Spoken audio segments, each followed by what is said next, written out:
আপনাকে একটা কথা বলি স্যার। বলুন। আপনি একজন দারুণ, মানে? এই আপনার কথা বলার ধরন, আপনার স্টাইল একেবারে দিলীপ কুমার। কি স্যার, ইন্সপেক্টর না হয়ে ফিল্মের হিরো হলেও আপনার ব্রাইট ফিউচার ছিল স্যার। হ্যালো। ও রত্না, আরে না না, ভুলিনি। আমাদের একমাত্র ছেলে খোকা, আজ তার জন্মদিন। আমি কি করে ভুলবো বলো? আসছে, এক্ষুনি আসছে। স্যার, জন্মদিন মানে তো বার্থডে, কি দারুণ বিউটিফুল। জন্মদিন মানে লাখ লাখ ফুল, অসংখ্য গেস্ট, বিরাট কেক, কাচ্চি বিরিয়ানি, মোরগ মশলাম, কি অপূর্ব স্যার। মিস্টার কুদ্দুস স্যার শুনুন, আমি একজন সামান্য সাব ইন্সপেক্টর। আমার ছেলের জন্মদিনে অত খরচ করার সামর্থ্যই আমার নেই। গেস্ট বলুন আর হোস্ট বলুন, জন্মদিনের সদস্য সংখ্যা হবে 3। আমি, আমার স্ত্রী রত্না ও আমার ছেলে খোকা।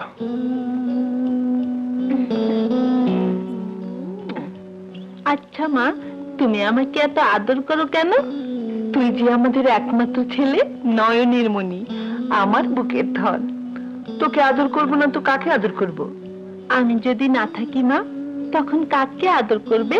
না বাবা, ওসব অলক্ষণে কথা বলিস নে। তুই চিরজীবন আমাদের ঘর আলো করে থাকবি। মা, আজ আমার জন্মদিন, কিন্তু আব্বু এখনো আসছে না কেন? এই তো এক্ষুনি চলে আসবে, আমি ফোন করেছিলাম, বললো আমি আসছি। খোকা, আব্বু এসেছে। Happy birthday to you.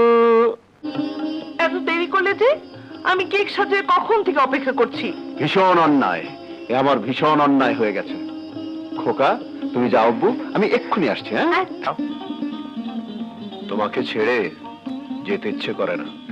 আচ্ছা, তুমি যে এরকম দুষ্টুমি করো, অথচ তোমার অফিসের স্টাফরা বলে তুমি নাকি খুব নিষ্ঠুর পুলিশ অফিসার। চোর মাস্তানদের মেরে নাকি রক্তাক্ত করে দাও। হ্যাঁ, ঠিকই বলে।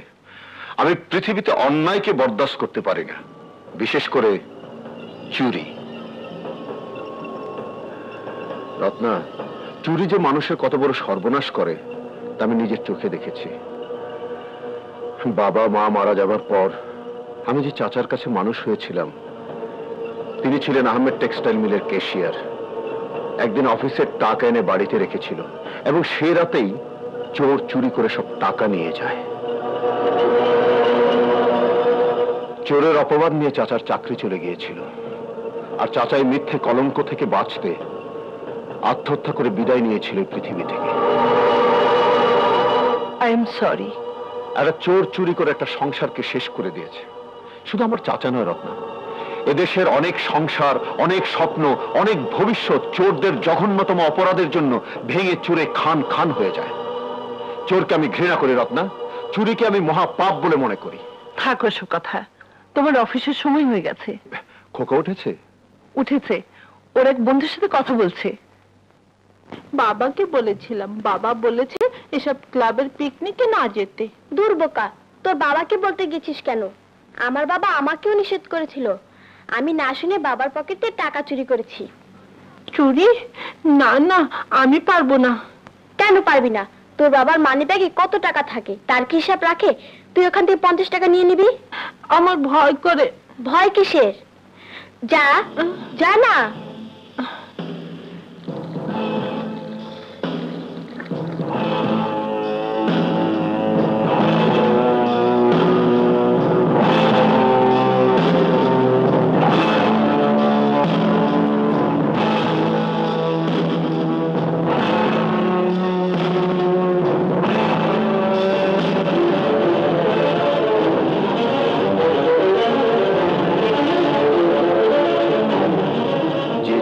তুমি সবচাইতে বেশি ঘৃণা করো, সেই চোর তোমার ঘরে, তোমার রক্তের ছেলে খোকা চোর।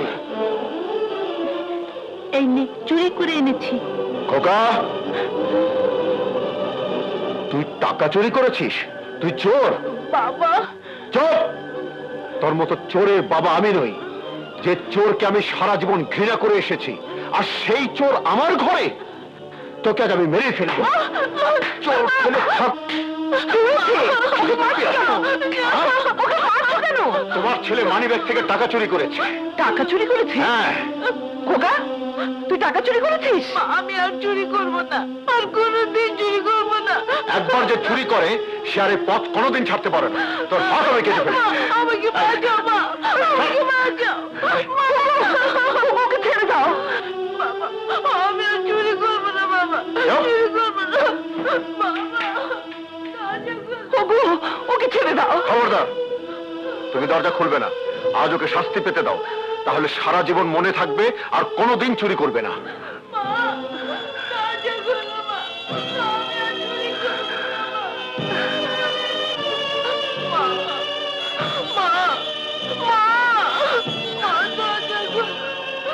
খবরদার,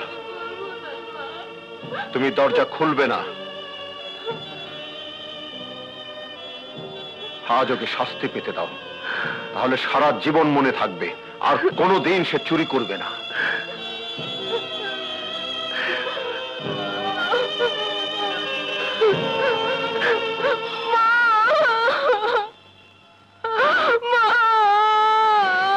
চোর, কোনো চোর ছেলের বাপ আমি না।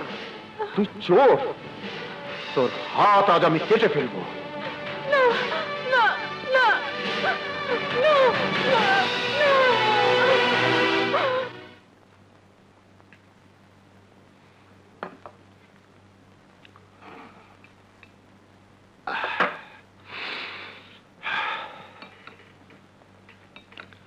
খোকা খেয়েছে? না, তুমি না করেছো বলে আমি দরজাও খুলিনি। কি বলছো তুমি? এত বেলা হয়ে গেছে, খোকা এখনো খায়নি? তুমি কেন ওকে খাওনি? তখন আমার মাথা গরম ছিল। যাও যাও, নিয়ে এসো। খাবি?